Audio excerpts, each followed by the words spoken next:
جہاز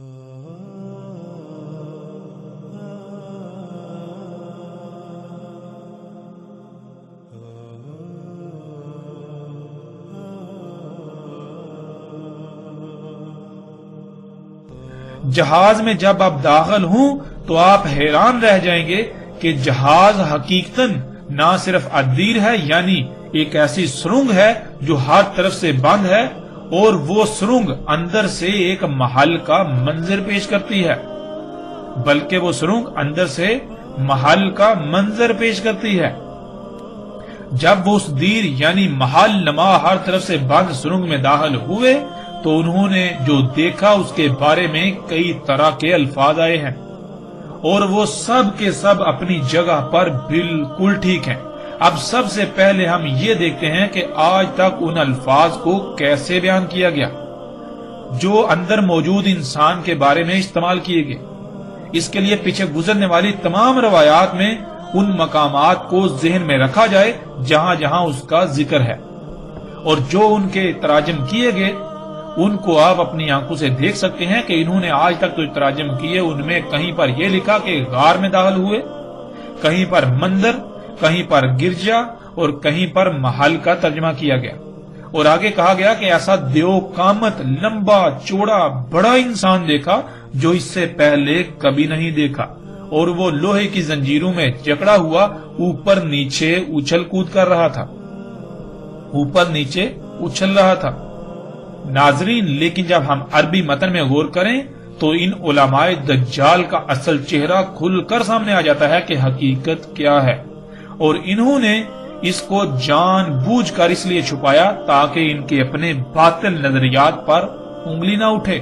اور لوگ آنکھیں بند کر کے ان کے پیچھے چلتے رہیں۔ ایک طرف یہ اس کو ایک گرجے، محل، مندر یا غار میں لوہے کی زنجیروں میں بہت مضبوطی اور سختی کے ساتھ جکڑتے ہیں، لیکن جب آگے عربی کے الفاظ آتے ہیں ینزو فیما بین السماء والارض، تو ان الفاظ کا ترجمہ کیا کرتے ہیں آپ اپنی آنکھوں سے دیکھ لیجئے۔ سکرین پر آپ کو نظر آ رہا ہے کہ ان الفاظ کا ترجمہ صرف اور صرف یہ کیا اوپر نیچے اچھل کود رہا تھا، یہ ترجمہ کیا گیا، لیکن آپ عربی میں دیکھ سکتے ہیں کیا لکھا ہے۔ عربی میں جو الفاظ ہیں ان میں زمین اور آسمان کے الفاظ موجود ہیں۔ ہم عربی کے الفاظ کے ساتھ لفظ با لفظ ترجمہ آپ کے سامنے رکھتے ہیں، اس سے آپ ان علماء دجال کے دجل کا اندازہ لگا سکتے ہیں۔ عربی میں یہ ہے ینزو فیما بین السماء والارض، ینزو کر رہا تھا وہ درمیان زمین اور آسمان کے۔ اس میں ناظرین سب سے پہلے لفظ نزو سمجھ لیں، نزو عربی میں کس کو کہتے ہیں؟ ویسے تو اس کی تفصیل کے ساتھ وضاحت دابا کے موضوع پر آئے گی، لیکن یہاں ہم موثراً اس لفظ کے معنی بیان کرتے ہوئے آگے بڑھتے ہیں۔ ناظرین، عربی میں نزو کہتے ہیں کسی جانور کا جنسی حاجت پوری کرنے کے لیے مادہ جانور پر سوار ہونے کو۔ جیسے گدھا یا گھوڑا جنسی حاجت پوری کرتے ہیں تو وہ دوڑتے ہوئے آتے ہیں اور اچانک اپنی اگلی ٹانگیں اٹھا کر مادہ پر سوار ہو جاتے ہیں اور پھر واپس نیچے اتر آتے ہیں۔ اسی طرح کچھ جانور دوڑتے ہوئے نہیں آتے بلکہ وہ اپنی جگہ سے اچانک اگلا حصہ اٹھا کر مادہ پر سوار ہو جاتے ہیں اور اسی طرح واپس نیچے اترتے ہیں۔ وہ نزو کر رہا تھا زمین اور آسمان کے درمیان، یعنی یہ کہ وہ جیسے جانور جنسی حاجت پوری کرنے کے لیے، جیسے کوئی گدھا، گھوڑا، خچر یا کوئی اور جانور جنسی حاجت پورے کرنے کے لیے دوڑتا ہوا آتا ہے اور اچانک اپنی اگلی ٹانگیں اٹھا کر مادہ پر سوار ہو جاتا ہے، یا پھر اپنے ہی مقام سے اچانک اپنی اگلی ٹانگیں اٹھا کر مادہ پر سوار ہو جاتا ہے، بالکل وہ اسی طرح وہ دوڑتا ہوا آتا تھا، ایسے دوڑتا ہوا آتا تھا جیسے کہ کوئی شے پانی پر بہتی ہے، ایسے جیسے کوئی شے بہتی ہوئی آتی ہے، بہنے کے انداز میں انتہائی تیز رفتاری سے آتا تھا اور اچانک اپنی اگلی ٹانگیں اٹھا کر آسمان پر چڑھ جاتا تھا، پھر اسی طرح وہ نیچے زمین پر اتر آتا تھا۔ اب ناظرین، آپ اپنی آنکھوں سے دیکھ سکتے ہیں کہ تمیم داری رضی اللہ تعالیٰ عنہ نے اپنی آنکھوں سے کیا دیکھا تھا جس کا انہوں نے ذکر کیا۔ آج آپ اپنی آنکھوں سے دیکھ سکتے ہیں کہ جسے آج جہاز کہا جاتا ہے، لیکن محمد رسول اللہ صلی اللہ علیہ وآلہ وسلم نے اسے دابۃ الارض یا دجال کا ہیمار کہا۔ وہ بالکل اسی طرح آسمان اور زمین کے درمیان نزول کرتا ہے، یعنی دوڑتا ہوا آتا ہے اور اچانک اپنی اگلی ٹانگیں اٹھا کر آسمان پر چڑھ جاتا ہے اور اسی طرح واپس زمین پر اتر آتا ہے، اور جسے آج ہیلی کاپٹر کا نام دیا جاتا ہے، جسے رسول اللہ صلی اللہ علیہ وآلہ وسلم نے دابہ کہا، وہ اپنی ہی جگہ سے اچانک اوپر اٹھتا ہے اور آسمان پر چڑھ جاتا ہے اور اسی طرح واپس نیچے اتر آتا ہے، اور سکرین پر آپ تصاویر دیکھ سکتے ہیں۔ ناظرین، جن لوگوں نے یہ مناظر اپنی آنکھوں سے دیکھے ہیں انہیں تو تصاویر دیکھنے کی بھی ضرورت نہیں، اور نہ ہی انہیں اسے سمجھنے میں کوئی مشکل ہو سکتی ہے۔ اب ناظرین اس بات پر غور کریں کہ اگر یہ سب کچھ آج سے 14 صدیاں قبل کے لوگوں کو بتانا مقصود ہوتا تو ان کو کس طرح بتایا جاتا؟ آج یہ جو چیزیں ہیں، یہ جو اشیاء ہیں، یہ جو دجال ہے، اس کا تو وہ تصور بھی نہیں کر سکتے تھے۔ اور پھر لوگوں کے ظاہر بات ان میں اتنی ذہانت نہیں ہوتی کہ ہر ایک جو ہے صحیح اصل بات جو ہے حقیقت جو ہے اسے سمجھنے کی صلاحیت رکھتا ہو۔ جیسے آج آپ موجودہ لوگوں کی مثال بھی لے سکتے ہیں۔ تو ناظرین، اگر آج سے 14 صدیاں قبل آپ کسی کو ان حالات و واقعات، ان معاملات کے بارے میں بتاتے، ان اشیاء کے بارے میں بتاتے، تو آپ کیسے الفاظ استعمال کرتے؟ کیا عربی کے علاوہ دنیا کی کوئی اور زبان ایسی ہے جو اس کا احاطہ کرتی؟ اب ناظرین، ان علماء دجال کے تراجم کو دیکھیں اور آپ خود فیصلہ کریں کہ ان لوگوں نے علماء کے نام پر دجال ہونے کا ثبوت دیا یا نہیں۔ جب جانور جنسی ملاپ کرتے ہیں تو کیا آپ یہ کہیں گے کہ جانور اچھل کود کر رہے ہیں؟ اکثریت ان لوگوں کو یہی سمجھتے رہی کہ یہ علماء ہیں، لیکن حقیقت کیا نکلی؟ یہ علماء نہیں بلکہ جہالا ہیں، مگر انہوں نے علماء ہونے کا لبادہ اڑا ہوا ہے۔ اسی کو تو دجال کہتے ہیں کہ کوئی شے جو اس کی اصل حقیقت نہیں ہے مگر وہ نظر آئے، حقیقت کے برعکس وہ نظر آئے۔ یہ علماء نہیں ہیں، لیکن یہ پوری دنیا کی نظروں میں علماء بنے بیٹھے ہوئے ہیں۔ یہ جہالا علماء کے لبادے میں دجال ہیں۔ اسی طرح وہ تمام انسان جو کائنات کے لیے نقصان دہ تباہ کن اشیاء کو مفید ثابت کرتے ہیں اور مفید بنا کر پیش کرتے ہیں، وہ سب کے سب بھی دجال ہیں۔ ایسے دجال شروع سے آتے رہے اور ساتھ کے قیام تک آتے رہیں گے،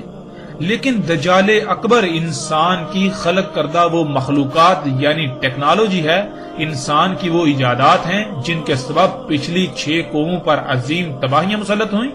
اور وہ صفحہ ہستی سے مٹ گئیں، جس سے ایک بار ذوالقرنین علیہ السلام نے پوری دنیا کو پاک کیا اور جس سے آج زلزلے، سیلاب، طوفان، بیماریاں، تباہیاں، فساد بپا ہے۔ اور اسی کی وجہ سے 7 عظیم آخری ایسا زلزلہ بھی آئے گا جس سے زمین پر حیات کا خاتمہ ہو جائے گا۔ ناظرین، اب سوال یہ پیدا ہوتا ہے کہ ان لوگوں نے عربی متن میں واضح زمین اور آسمان کے الفاظ ہونے کے باوجود کیوں چھپائے؟ اس کا جواب یہ ہے کہ انہوں نے جب لفظ الدیر کا ترجمہ غار، گرجا یا مندر کر دیا اور پھر اس میں دجال کو ایک انسان بنا کر لوہے کی زنجیروں میں سختی سے جکڑ دیا، تو انہوں نے دیکھا کہ اب اگر یہاں اصل ترجمہ کیا جائے گا تو درجنوں ناقابل حل سوالات پیدا ہوں گے، لاجواب سوالات پیدا ہوں گے کہ جب ایک انسان غار میں لوہے کی زنجیروں میں بہت سختی سے جکڑا ہوا ہے تو پھر وہ دوڑتا ہوا اچانک اپنی اگلی ٹانگیں اٹھا کر، اپنا اگلا حصہ اٹھا کر آسمان پر کیسے چڑھ سکتا ہے؟ پھر وہ واپس نیچے زمین پر کیسے آ سکتا ہے؟ یعنی وہ زمین اور آسمان کے درمیان کیسے نزول کر سکتا ہے؟ اور اگر بالفرض یہ مان بھی لیا جائے تو سوال یہ پیدا ہوتا ہے کہ غار کی چھت کہاں گئی؟ وہ کتنا لمبا غار تھا؟ اگر یہ اصل ترجمہ کر دیتے تو یہ ایسے کسی ایک سوال کا بھی جواب نہ دے پاتے، تو انہوں نے دجل کو اختیار کیا، اور یہی وہ وجہ ہے جو یہ علماء کے نام پر دجالون کذابون دن رات شور مچاتے ہیں کہ خود سے غور و فکر نہیں کرنا، خود سے غور و فکر نہیں کرنا، قرآن میں خود سے غور و فکر نہیں کرنا، بلکہ جیسے سلف صالحین نے سمجھا بس ویسے ہی سمجھنا ہے، اور سلف کے نام پر لوگوں کو اندھوں کی طرح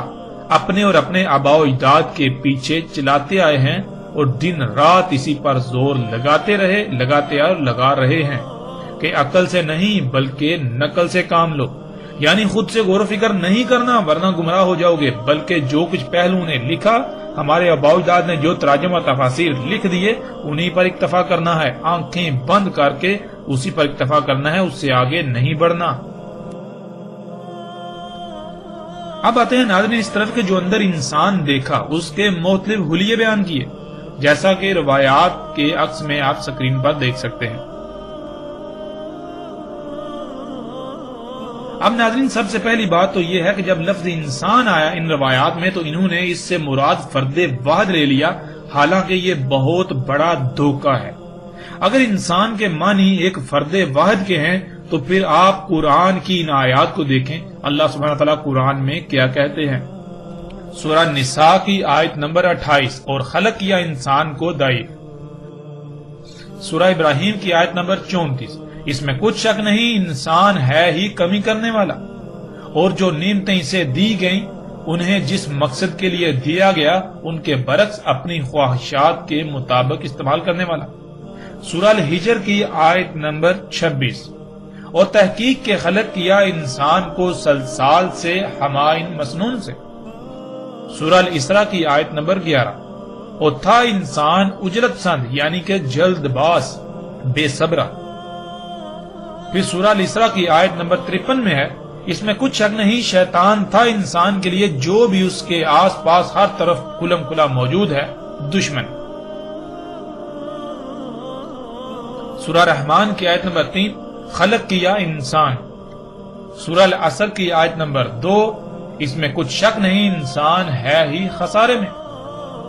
اب ناظرین سوال یہ ہے، اور یہ سوال آپ سے بھی ہے اور ان علماء دجال سے بھی ہے، کہ قرآن کے ان تمام مقامات پر لفظ انسان کے فرد واحد کے معنی ثابت کر کے دکھائیں۔ انسان کو سمجھنے کے لیے سب سے پہلے اس لفظ کو سمجھ لیں، قرآن میں اللہ سبحانہ وتعالی نے کسی بھی نبی کو انسان نہیں کہا اور نہ ہی کسی رسول کو انسان کہا، اور قرآن میں اللہ سبحانہ وتعالی نے کہا کہ انسان خسارے میں ہے۔ آخر ایسا کیوں؟ لفظ انسان کا مادہ کیا ہے؟ لفظ انسان کا مادہ ہے نون سین، جس کے معنی ایسے بھول جانے کے ہیں گویا کہ شے کا وجود ہی نہ ہو، اور انسان کہتے ہیں جس کو اس کی حقیقت، اس کا ماضی ایسے بلا دیا گیا جیسے گویا کہ اس کا وجود ہی نہیں۔ مثلا اگر آپ سے پوچھا جائے کہ آپ نے پیدا ہونے سے لے کر 2 سال کی عمر تک یا 3 سال کی عمر تک کیا کیا کیا، تو کیا آپ کو کچھ یاد ہے؟ کیا آپ اس سوال کا جواب دے سکتے ہیں؟ یقیناً نہیں۔ آپ اس وقت کو ایسے بھول چکے جیسے کہ زندگی میں ایسا وقت آیا ہی نہیں، لیکن آپ اس کو جھٹلا نہیں سکتے۔ اس کی وجہ یہ ہے کہ آپ کی آنکھوں کے سامنے بچہ پیدا ہوتا ہے اور اسی طرح پل بڑھ کر بڑا ہوتا ہے، جس سے آپ کو یقین ہے کہ آپ پر بھی ایسا وقت آیا، لیکن آپ بھول چکے ہیں۔ ناظرین بالکل اسی طرح آپ کی حقیقت کیا ہے؟ آپ اس بشری جسم کے ساتھ وجود میں آنے سے پہلے کیا تھے؟ آپ کا اول کیا ہے؟ آپ کا آخر کیا ہے؟ آپ کا ظاہر کیا ہے؟ آپ کا باطن کیا ہے؟ یہ سب بلا دیا گیا، اس وجہ سے انسان کہا جاتا ہے۔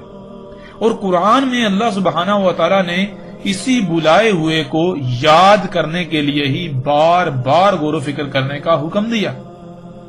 قرآن میں اللہ سبحانہ وتعالی نے بہت سے مقامات پر ذکر کرنے کا حکم دیا، مگر انہی علماء دجال نے ذکر کا مطلب ورد، وظیفے اور رٹے بنا دیا۔ حالانکہ عربی میں ذکر کہتے ہیں کسی بھولی ہوئی بات یا شے کو یاد کرنا، اور بھولی ہوئی بات کو یاد کرنے کے لیے دل و دماغ پر بوجھ ڈالنا پڑتا ہے، غور و فکر کرنا پڑتا ہے۔ جو لوگ غور و فکر کرتے ہیں وہ ذکر کر لیتے ہیں، یا ان کو جو کچھ بلا دیا گیا وہ یاد آ جاتا ہے، یوں وہ اس پر عمل کر کے انسان نہیں رہتے اور فلاح پانے والوں میں شامل ہو جاتے ہیں، اور جو غور و فکر نہیں کرتے ان کو ذکر یعنی کچھ بھی یاد نہیں ہوتا، اور وہ انسان کے انسان یعنی بھولے ہوئے ہی رہ جاتے ہیں اور خسارے والوں میں سے ہو جاتے ہیں۔ ناظرین جب ایک انسان غور و فکر کرتا ہے تو جو اسے بلا دیا گیا تھا اسے یاد آ جاتا ہے، اور وہ ایک وقت آتا ہے جب اپنی حقیقت کو پا لیتا ہے۔ یوں جب اس پر اپنی حقیقت واضح ہو جاتی ہے تو یہ دنیا کی زندگی اس کے لیے جہنم کی آگ سے بھی سخت ہو جاتی ہے،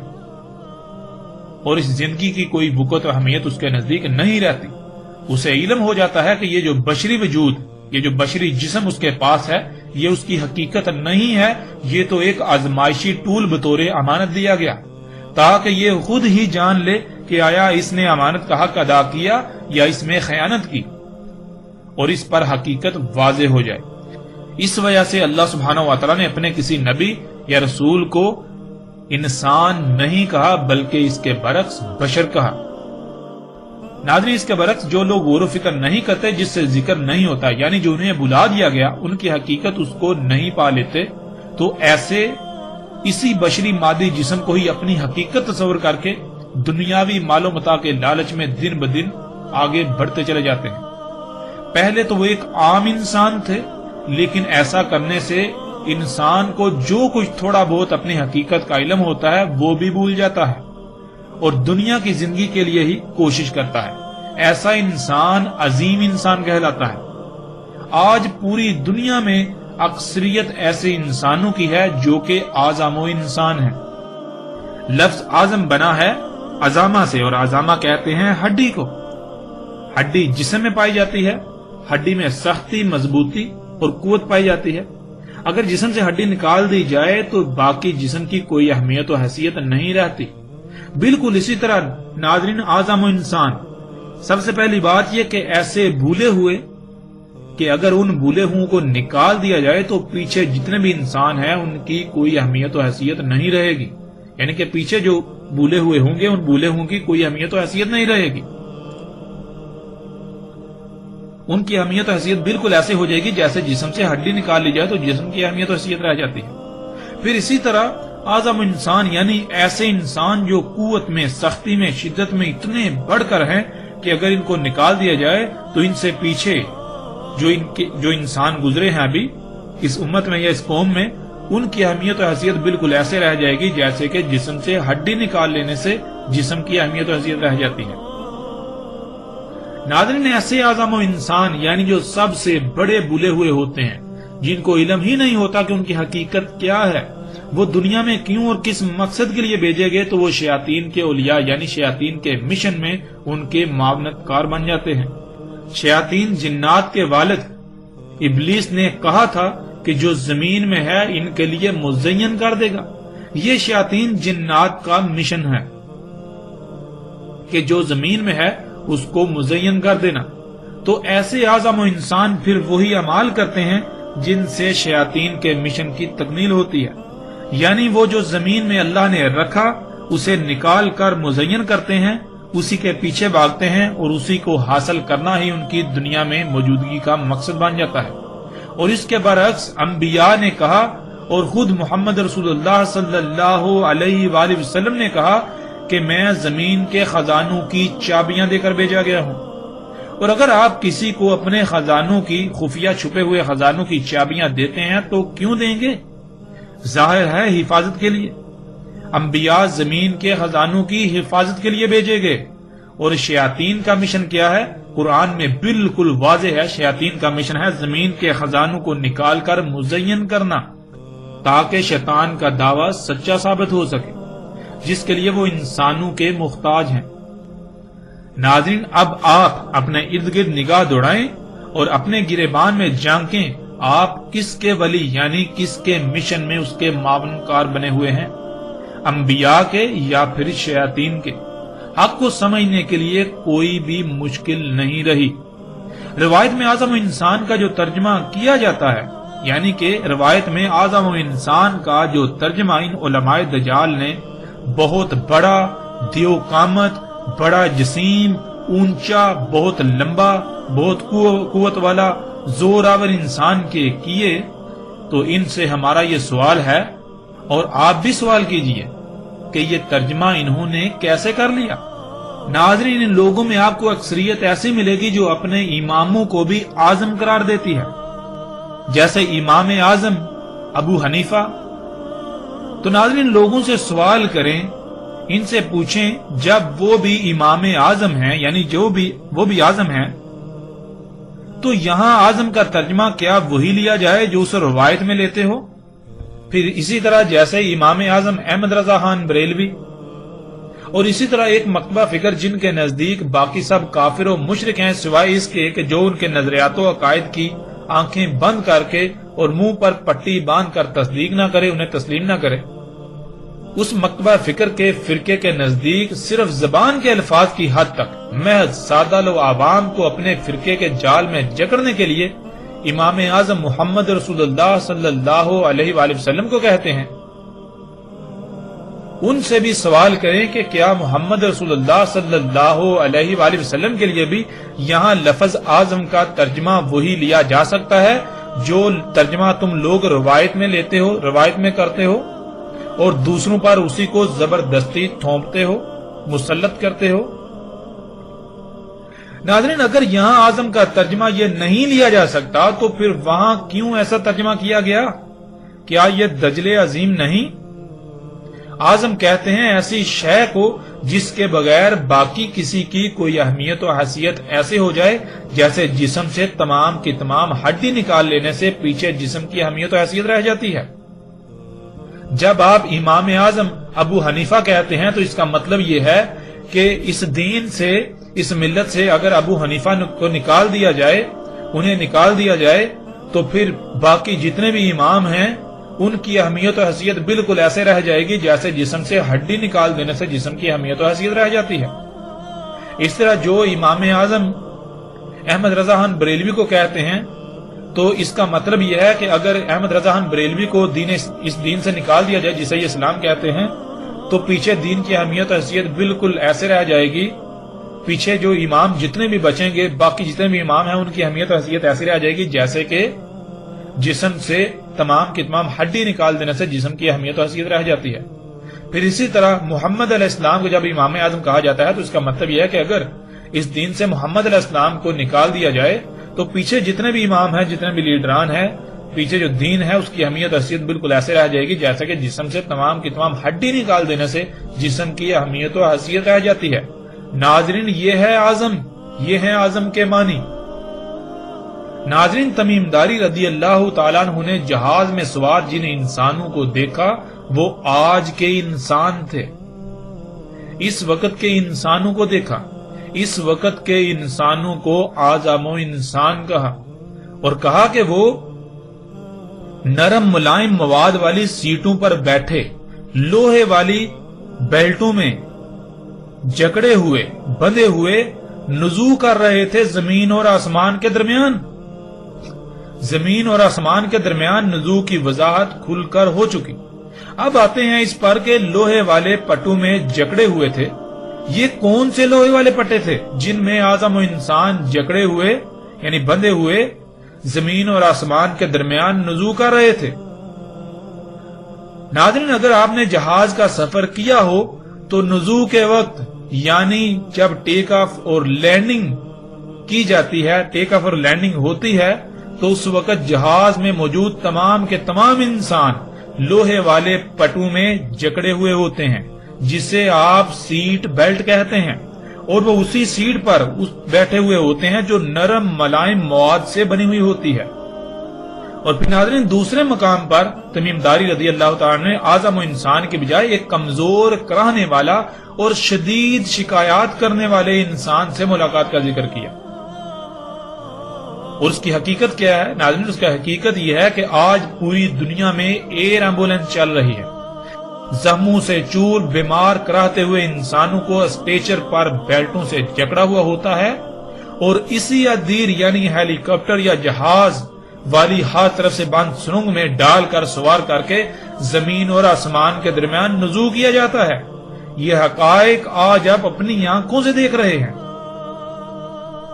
ناظرین، مثال کے طور پر اگر آپ پہلی بار کسی جدید شہر جائیں تو کیا آپ وہاں کوئی ایک ہی شہر دیکھیں گے؟ نہیں، بلکہ آپ خوب گھومے پھریں گے۔ بالکل اسی طرح تمیم داری رضی اللہ تعالیٰ عنہ نے آج موجودہ دور میں جو کچھ ہو رہا ہے یہ سب کچھ اپنی آنکھوں سے بالکل ایسے دیکھا جیسے آپ خواب دیکھتے ہیں۔ اس موجودہ انسان کو بھی دجال قرار دیا۔ اس لیے کہ آج موجودہ انسان بھی سب سے بڑا دجال ہے، جو انسانوں کی حقیقت اور اس کے دنیا میں آنے کے اصل مقصد پر دجل کا پردہ چڑھا کر جو انسان کی حقیقت نہیں اسے حقیقت بنا کر دکھا رہا ہے، اور دنیا میں آنے کا جو مقصد نہیں ہے اس کو دنیا میں آنے کا مقصد بتا اور دکھا رہا ہے۔ اللہ سبحانہ وتعالی نے پورے قرآن میں بار بار سختی کے ساتھ حیات الدنیا یعنی دنیاوی مال و متاع، دنیاوی زندگی کو ترک کرنے کا حکم دیا، دنیاوی حیات کو، دنیاوی مال و متاع کو، اس سے حب کرنے یعنی اس کی طرف جانے سے سختی سے منع کیا، اس دنیاوی زندگی، دنیاوی مال و متاع کے پیچھے بھاگنے سے روکا۔ لیکن آج یہ انسان ہی ہے جس نے اصل مقصد پر دجل کا پردہ چڑھا کر جس سے اللہ نے روکا اسی کو دنیا میں آنے کا مقصد بنا اور دکھا دیا اور بنا دکھا رہا ہے، اور انسانوں کی اکثریت اسی کے پیچھے لگی ہوئی ہے۔ اس لیے یہ اعظم و انسان بھی دجال ہے، جیسے پیچھے دجال انسانوں میں آتے رہے اسی طرح دجال انسانوں میں بھی آتے رہے کہ پیچھے کیا ہے، پیچھے کوئی ایک آدھا دجال ایک دو آتے تھے، اس طرح آتے تھے، لیکن آج جو ہے ان کی ایک بڑی تعداد موجود ہے جو ان ایجادات کو، ان اشیاء کو انسانوں کے لیے مسیحا بنا کر پیش کر رہے ہیں، حالانکہ حقیقت اس کے بالکل برعکس ہے۔ پھر ناظرین جب تمیم داری رضی اللہ تعالیٰ عنہ نے کہا کہ انہوں نے جب دابا سے سوال کیا کہ تو کون ہے تو اس نے کہا میں جساسہ ہوں۔ ناظرین جساسہ کہتے ہیں جاسوسی کے آلے کو۔ آج یہ دابا جسے آپ ڈرون جہاز کہتے ہیں پوری دنیا میں ان کے ذریعے جاسوسی کا کام لیا جا رہا ہے، انہی جہازوں سے جاسوسی کا کام لیا جا رہا ہے، یہاں تک کہ اوپر خلا میں گھومنے والی سیٹلائٹ سے بھی یہی کام لیا جا رہا ہے، انہی مقاصد کے لیے استعمال کیا جا رہا ہے، اپنے دشمنوں کی حساس معلومات، حساس جگہوں کی تصاویر لینے کے لیے یعنی جاسوسی کے لیے استعمال کیا جا رہا ہے۔ ناظرین یہ سب تمیم داری رضی اللہ تعالیٰ نے اپنی آنکھوں سے بالکل اسی طرح دیکھا جیسے آپ خواب دیکھتے ہیں، جو کہ دجال تھا، اور جو سوالات وغیرہ کا ذکر کیا اس کی حقیقت پیچھے بیان کی جا چکی، وہ فرضی سوالات تھے اس وقت کے تقاضے کے مطابق۔ اگر اس وقت ساری حقیقت کھول کر بیان کی جاتی تو ایک طرف کسی کے سمجھ میں کچھ نہ آتا اور دوسری طرف اکثریت دجال سے بے فکر ہو کر بیٹھ جاتی کہ دجال تو ایسی شے ہے جو ہماری زندگی میں تو آنے والا نہیں، اس لیے پریشانی کی کوئی بات ہے ہی نہیں۔ ناظرین الحمدللہ ہم نے اللہ کے فضل سے جتنا مختصر سے مختصر ہو سکتا تھا اور جامع انداز میں ہو سکتا تھا اس واقعے پر بات کی، مزید بات بھی کی جا سکتی ہے اور بہت سارے پہلو ہیں ان پر بھی تفصیل سے بات کی جا سکتی ہے، لیکن وہی بات کہ ہمارا مقصد موضوع کو لمبا کرنا نہیں، ہمارا مقصد ہے حق کو سمجھنا۔ اور بھی بہت سارے سوالات کھڑے کیے جا سکتے ہیں لیکن ان کا فائدہ نہیں ہوگا، اس لیے جو اصل مقصد تھا وہ بالکل کھل کر سامنے آ گیا،